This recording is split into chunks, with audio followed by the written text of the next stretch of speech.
mais on se retrouve aujourd'hui avec des femmes qui vivent un syndrome prémenstruel sans être sûres de savoir que c'est pathologique ou anormal, vous voyez? Parce que quand elles vont chez leur médecin, en général, on leur dit bah oui, mais c'est normal, madame, vous avez vos règles. Je crois qu'il y a 40% des femmes qui pensent que c'est normal. Voilà. Donc, vous voyez, vous dites que qu'on enfonce des portes ouvertes, mais si aujourd'hui on a décidé de faire le sommet du cycle menstruel, c'est parce que justement, je me retrouve moi quotidiennement en contact avec des femmes qui me disent, bah oui, mais on m'a dit que c'était normal, il fallait que je subisse ça quelque part, il fallait que j'accepte. Vous voyez? Non, non. J'ai des femmes qui viennent parfois de très très loin parce qu'elles ont un syndrome prémenstruel épouvantable sur un plan psychique, avec des envies de suicide, avec vraiment des idées très noires. Et quel bonheur de les en sortir avec des ordonnances de plantes et de myopathie. Et alors justement, vous parlez de ça, est-ce que vous faites une différence? Parce que nous, on a une journée qui est consacrée aux troubles dysphoriques prémenstruels. Est-ce que vous faites une différence entre le trouble dysphorique prémenstruel et le syndrome prémenstruel dans votre Non, moi je l'intègre dans le syndrome prémenstruel, mais comme un élément grave quand même de la pathologie et qui n'est pas entendu par les médecins du tout. D'accord. Vous faites une différence entre les deux? Il y a une différence qui émerge sur, a priori, alors moi je n'ai pas de compétences directes, mais sur la capacité des cellules à recevoir les hormones. C'est-à-dire qu'il n'y a pas forcément de problématique hormonale directe, mais il y a une façon de traiter les hormones qui est problématique, si j'ai bien compris. Moi, je traite ce syndrome comme un syndrome prémenstruel avec des doses beaucoup plus importantes de plantes à action hormonale. On va dire ça comme ça. Oui, mais c'est clair, du coup, ça permet d'avoir des éléments. C'est intéressant de voir qu'il y a différentes approches aussi par rapport à ça. Et on en parlait rapidement au début, j'ai vraiment envie de vous entendre là-dessus. Justement, le traitement qui est fait, qui a été la proposition qu'on m'a faite, hein, moi quand j'étais jeune fille, de dire, bon, les règles sont irrégulières et vous souffrez, on va vous mettre sous pilule.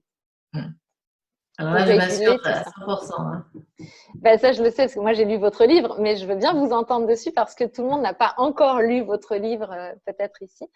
Et j'aimerais bien avoir votre avis par rapport à ça, justement. De toute façon, c'est une prescription hors ce qu'on appelle l'AMM de la pilule. L'AMM, c'est l'autorisation de mise sur le marché. La seule AMM que la pilule œstroprogestative a, c'est la contraception.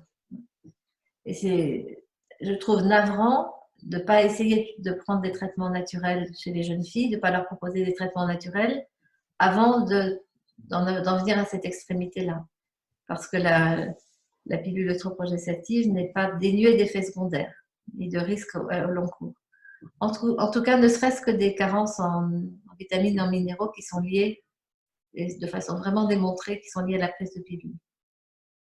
Donc, en fait, ça va accentuer les carences, ce qui veut dire que le jour où on va vouloir arrêter la pilule, peut-être pour avoir un enfant ou des choses comme ça, on va se retrouver avec potentiellement un syndrome prémenstruel plus important encore. Pas forcément un syndrome prémenstruel, mais des carences vitaminiques et minérales. Oui.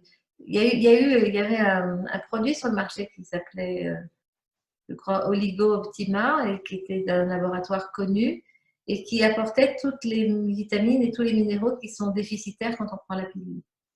Dedans, bien sûr, qu'est-ce qu'il y a? Bien sûr, il y a le magnésium et la vitamine D6. Mais il y en a d'autres, mais par cœur, je ne me souviens pas. Non, mais donc il y a bien une problématique. En fait, disons que cette prescription est dommage, selon vous, c'est ça? Oui, mais je trouve que c'est dommage de bloquer le cycle des femmes. C'est dommage de dire aux femmes que ce serait mieux qu'elles n'aient pas de règles de toute leur vie, parce que pour certains, le fait d'avoir des règles, ça augmente les risques de cancer du sein.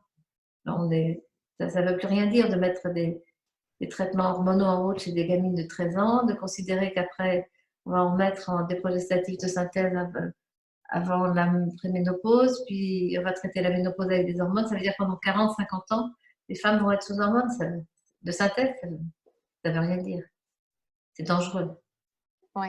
Et moi, je trouve ça très intéressant ce que vous dites sur l'AMM, donc l'autorisation de mise sur le marché, parce que vous êtes la première grâce à qui j'ai lu cette information. Et depuis, j'ai continué à la chercher régulièrement et je ne l'ai pas retrouvée, c'est-à-dire qu'elle est très peu diffusée. Le fait que les médecins vous l'avez vérifié quand même? Oui, je l'ai vérifié, mais oui, je l'ai vérifié à l'époque où j'avais écrit un article, vous savez, sur votre travail pour Kaizen Magazine. Mais c'est la première fois que je découvrais cette information-là et je ne l'ai pas retrouvée derrière. Ouais. Donc, enfin, voilà, rendez-vous compte que si c'est une prescription hors, donc si la pilule est une prescription hors demande pour un contraceptif, on est hors de la législation qui a permis la mise sur le marché de la pilule. C'est bien ça. Oui, oui. C'est facile à vérifier. Oui, oui, tout à fait. Bah, clairement, Par contre, c'est passé dans les mœurs. Hein. Elle a mal au ventre, votre fille a mal au ventre, votre fille a des cycles irréguliers. Allez, on la met sous pilule.